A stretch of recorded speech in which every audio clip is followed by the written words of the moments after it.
overanalyze much? This video should help. So I realized very early on in my life that I was an overthinker and overanalyzer, and I was constantly thinking about everything. My mind was going a million miles a minute. So it took a long time for me to really rein that in and actually make it something that was useful. I think what ended up happening was it became a habit for me to overthink and overanalyze, and I think I didn't take enough action when I should have, and I think I could have done more in my life and moved forward more because I spent too much time thinking and not enough time doing. And that's part of why I do these videos now, is I want to become a doer as opposed to just a thinker. And that's really what this video really wants to touch upon, is we really do need both sides of our brain. I'll get more into the specifics of that in another video, but what happens with the analyzing part of the brain is it kind of takes over, and we kind of lose that spice of life, as you could say, that ability to just enjoy the moment for what it is. And that's where it can be tough when we're always overanalyzing, overthinking, is we start listening to that voice in our head as opposed to, listening to our senses, or, enjoying a nice breeze or something like that. So, I know what the analyzers are thinking, and overanalyzing is a good thing. Yes, it can be a good thing, but here's what I'm going to drop on you right now. It's like anything else. It's an addiction, you guys. So when you're overthinking and overanalyzing, you're getting a dopamine burst from that. And that dopamine burst adds more neural connections because you get that reward, and that's the biggest way we're wired, is for pleasure and to avoid pain.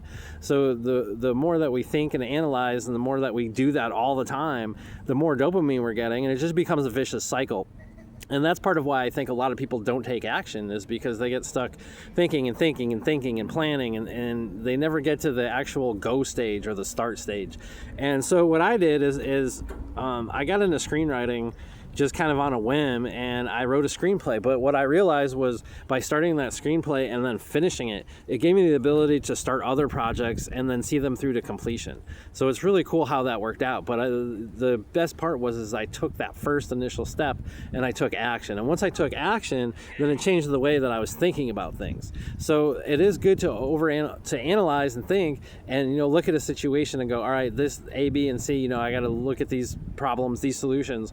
But sometimes you gotta just go with the flow, and that's the best part, is when we learn to be able to turn it off and turn it back on at will, is sometimes you don't really need to be in the analyzing part of your brain. If you're out with some friends or you're out in a social setting, I think that's, a lot of people have that problem. I had that problem, is we're thinking and analyzing, and then we end up with anxiety, and then we want to leave the situation where we actually could have had a good time if we had just settled into it.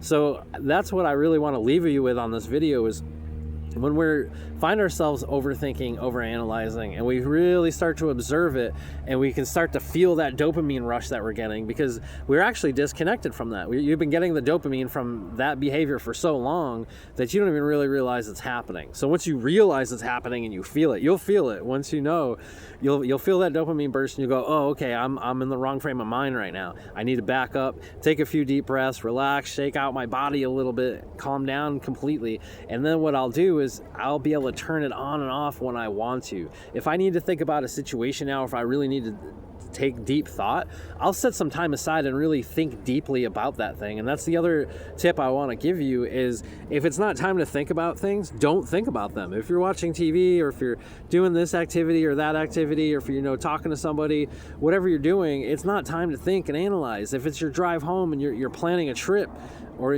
something important's happening the next day, then cool, analyze and think about that. I do that at the end of the day every day. I go, all right, what do I have to do tomorrow? I make my list, and then I don't think about my list anymore. I don't have to go back to my mental list and think, oh, what do I got to do? What do I got to do? I've made my plan, I've made my decision, and now I'm done. I move on to bigger and better things. I don't use that energy on wasting any more time in those type of thoughts, because I've already made my decision.